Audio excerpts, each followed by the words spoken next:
Welcome to the 7th episode of our video series on marketing research. In this episode, we'll explore sampling techniques discussing their advantages, disadvantages, and best practices for selecting a representative sample. Let's get started.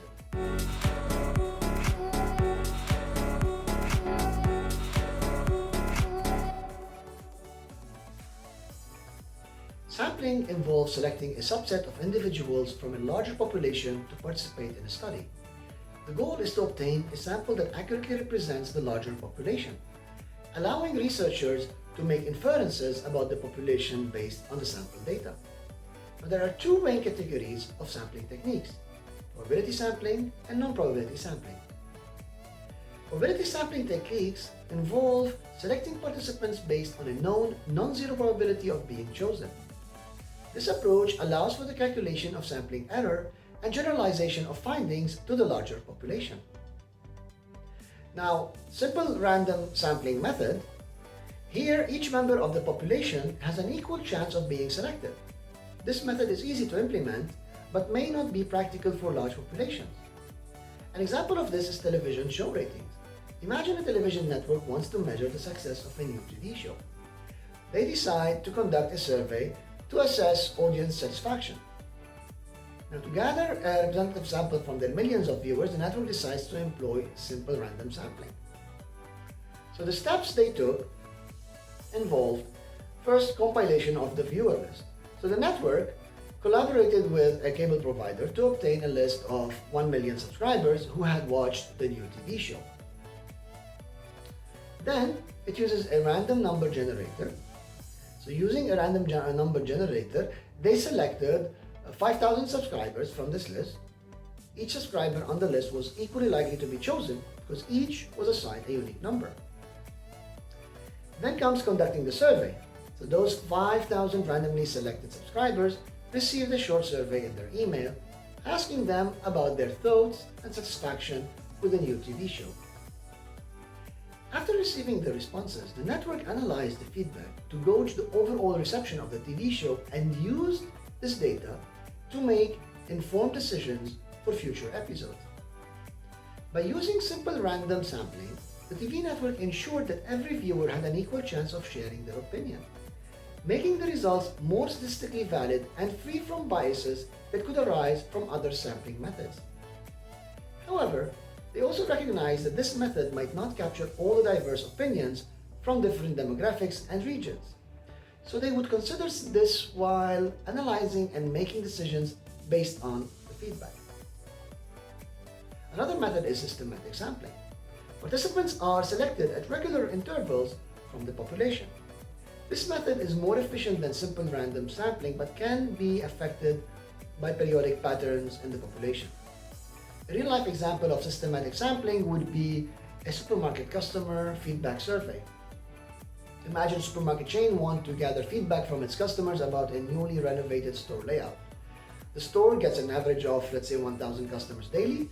The management decides to use systematic sampling to gather feedback over a week. So they took the following steps. First, they determined the interval. Since they want to survey 100 customers every day for a week, that's a 700 total for the week, they calculate the interval, which is 1,000 customers divided by 100 surveys. This gives us a value of 10. This means they would approach every 10th customer. Second is the starting point. On the first day, they randomly choose a number between 1 and 10 as a starting point to ensure randomness in the selection process. Let's say they choose 3. So the first customer they surveyed will be the third to enter the store that day. Then they would apply regular intervals. So after surveying the third customer, then they approach every 10th customer after that. That is the 13th, the 23rd, the 33rd, and so on, until they reach their daily target of 100 surveys. They also use daily rotation. To ensure there's no time-based bias, like only surveying morning shoppers, the starting point is rotated on subsequent days. So for example, on the second day, they might start with the 5th customer, then the 15th, and so on. So after a week, the supermarket has feedback from 700 customers, systematically chosen across different times and days. However, the supermarket also realizes that there is potential for bias. For instance, If large families or tour groups tend to shop together and they enter the store as a group, then the feedback might reflect the opinion of that specific group more than individual shoppers. Still, this method provided a more efficient way to gather feedback throughout the week than randomly selecting shoppers without any pattern. Another method is stratified sampling. Population here is divided into subgroups or strata based on relevant characteristics, and participants are randomly selected from each stratum. This method ensures representation of important subgroups but can be more complex to implement. Here's a real-life example of stratified sampling. Health survey across age groups. Imagine a health department in a city wants to understand the fitness levels and health habits of its citizens across different age groups. Since health habits might differ significantly between teenagers, young adults, middle-aged individuals, and seniors, it's crucial to ensure each group is adequately represented. So the steps they took is, first, identifying the strata. So the department divides the population into 4 strata based on age. Now, teenagers, let's say age 13 to 19 years. Then you have young adults, age 20 to 34 years. Middle-aged, let's say 35 to 54 years. And you have seniors, 55 years and above. Then they go about determining the sample size. So the health department decides to survey 1,000 individuals in total. So they want each group to be equally represented. So they aim to get responses from 250 individuals from each stratum. Then we look at random sampling within the strata for each age group. So they access records of residents like a voter registration, list, or community census. From each stratum, they randomly select 250 individuals. And then they conduct the survey. So the selected individuals are approached either via mail, phone, or in person to answer questions about their health habits, exercise routines, dietary patterns, and more. Once the surveys are completed, the department can analyze the data, understanding health patterns specific to each age group, and comparing habits across the age groups. By using stratified sampling, the health department ensured that it didn't miss out on the specific health habits of any particular age group. If they had used simple random sampling, it might have been possible that they received a disproportionate number of responses from one age group, leading to skewed results. Stratified sampling, though more complex, ensured representation from all specified subgroups. Another method is cluster sampling. Here the population is divided into clusters, and a random sample of clusters is selected. Participants within the selected clusters are then included in the sample. This method is more efficient for geographically dispersed population but may have higher sampling error compared to other probability sampling techniques. A real-life example of cluster sampling could be a national education survey. Now, imagine a country's Department of Education wants to understand the quality of elementary school education across the nation. Given the vast number of schools across the country, surveying each one would be time-consuming and expensive. Therefore, they decide to use cluster sampling. The steps they took first is identifying the clusters. So the department recognized that school districts are a natural cluster since each district contains multiple schools. Then they determine the sample size. So they decide to select 100 school districts out of the 1,000 in the country. Then they apply random sampling of clusters. So using a random number generator or drawing lots, they randomly pick 100 school districts. Then they survey within the cluster. So they conduct surveys within the cluster. So instead of then randomly sampling schools within those districts, the department decides to survey every school within the chosen district. This includes administering questionnaires to teachers, students, and administration about educational quality, resources, and challenges. Now, with the collected data, the department can make inferences about the quality of elementary education across the entire nation, taking into account variation within the selected clusters. The advantages here was the logistical ease. Instead of coordinating surveys with individual schools spread across the nation, they could coordinate with just 100 districts. However, the trade-off is potentially sampling error.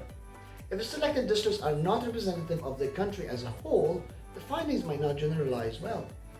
This is a risk associated with cluster sampling, especially when the clusters, in this case school districts, themselves are diverse. Now we look at non-probability sampling. Non-probability sampling techniques involve selecting participants based on factors other than a known probability of being chosen. These methods are often more convenient and cost-effective, but limit the generalizability of findings to the larger population. One method is convenience sampling.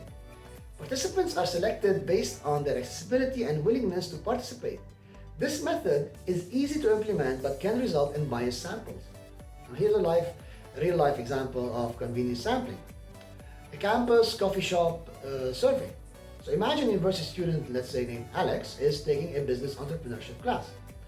For a project, Alex wants to launch a new flavored coffee and needs feedback on which flavor would be most popular among students. So the steps that Alex took included location selection. So here Alex decides to conduct the survey at the campus coffee shop because it's easily accessible and frequented by a variety of students. Then deciding on the survey timing. So Alex chooses to conduct the survey during peak hours like lunchtime when the maximum number of students visits the coffee shop. Also looking at how to approach participants, Alex approaches students in the queue or those sitting at the tables, asking if they would be willing to quickly sample 3 different coffee flavors and rate them. As for feedback collection, so within a couple of hours, Alex gathers feedback from about 100 students, tabulates the results, and identifies the most popular flavor. Then Alex presents the findings in class, acknowledging the method's convenience but also the potential biases. While this method was quick and cost-effective, it has limitations. The sample is not representative of the entire student body, as it only includes those who visit that particular coffee shop at that specific time. It misses out on capturing preferences of students who don't drink coffee, visit other coffee shops, or those who have classes during the survey hours. Now, this convenience sampling can lead to a biased understanding of flavor preferences across the broader university population. Another method is quota sampling. Here, researchers select participants based on predetermined quotas for specific characteristics, ensuring representation of key subgroups. Now, this method is more controlled than convenience sampling, but may still result in biased samples. A real-life example of quota sampling could be a television show preferences by demographics, for instance. Now, imagine a local TV station wants to revamp its evening programming. To understand viewer preferences across different shows, they decide to gather feedback segmented by age and gender, 2 factors they believe strongly influence TV watching habits. So the steps they took includes first determining quotas. So the station's research indicates their viewer base consists of 40% teenagers, so half male, half female, 30% adults aged 20 to 40, half male, half female, 30% seniors aged 60 and above, half male, half female. Then they look at the survey target, so they decide to survey a total of 300 viewers. Then when it comes to setting quotas by segment, so based on their viewer base distribution, they aim to interview 120 teenagers, 60 male, 60 female, 90 adults aged 20 to 40, 45 male, 45 female, 90 seniors, 45 male, 45 female. As for the recruitment, for teenagers, they set up survey booths at local high schools and malls. For adults, they go to office complexes and community centers. And for seniors, they visit local parks and senior citizen clubs. At each location, they approach individuals until they reach their quota for each category. Now, participants are asked about their favorite genre, specific show preferences, and viewing habits.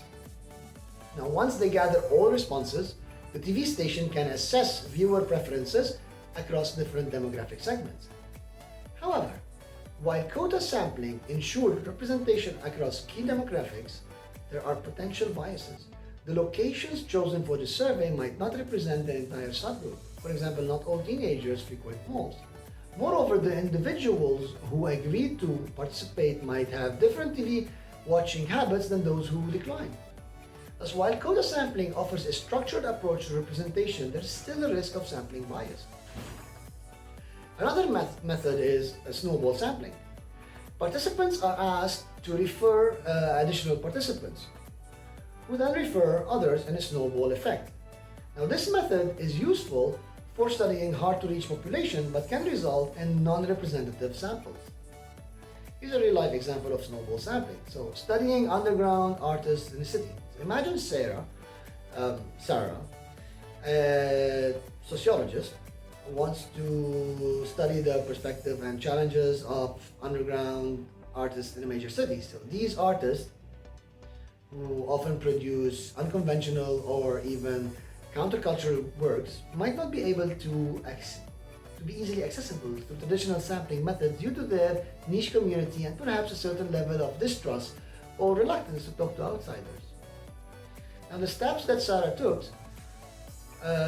first, establishing initial contact. So Sarah manages to get in touch with one of the underground artists, Jake, through a mutual acquaintance. She interviews Jake about his experience, challenges, and perspectives on the underground art scene. Then she asks for referrals. So at the end of their conversation, Sarah asks Jake if he knows other artists who might be willing to participate in the study. So here is the snowball effect starting. So Jake refers Sarah to two of his artist friends after interviewing them. Each of them refers Sarah to a few more artists that they know, and the process continues, creating a snowball effect as the number of participants grows. Now this leads to expanding the network of Sarah. So as Sarah continues to meet and interview more artists, her network within the underground art community expands, allowing her to gather a diverse set of perspectives. Now after several rounds of interviews, Sarah analyzes the collected data to identify common themes, challenges, and insights about the underground art community.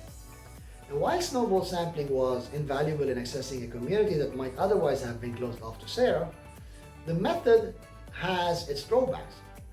The sample may be biased towards Jake's network or the network of those in his immediate circle, potentially missing out on other significant segments of the underground art community. Additionally, the viewers and experience of those willing to participate might differ from those who choose to stay more secluded. However, for hard-to-reach population like this, snowball sampling can offer insights that other methods cannot easily provide. Now, to select an appropriate sampling technique for your marketing research project, consider the following best practices. Align with research objectives. Choose a sampling method that provides a necessary level of generalizability and precision for your research objectives. Consider resources and feasibility. So weigh the practicality and resource requirements for each sampling technique and select a method that is feasible within your project constraints. Minimize sampling bias. Strive to select a sample that accurately represents the larger population, minimizing potential biases that could affect the validity of your research findings. Calculate sample size. Determine the appropriate sample size for your study based on the desired precision, confidence level, and population characteristics. That wraps up our discussion on sampling techniques. By understanding the advantages and limitations of various sampling methods, you can choose the most suitable approach for your marketing research project. In the next episode, we'll explore data analysis techniques and tools used in marketing research. Stay tuned, and thanks for joining us today.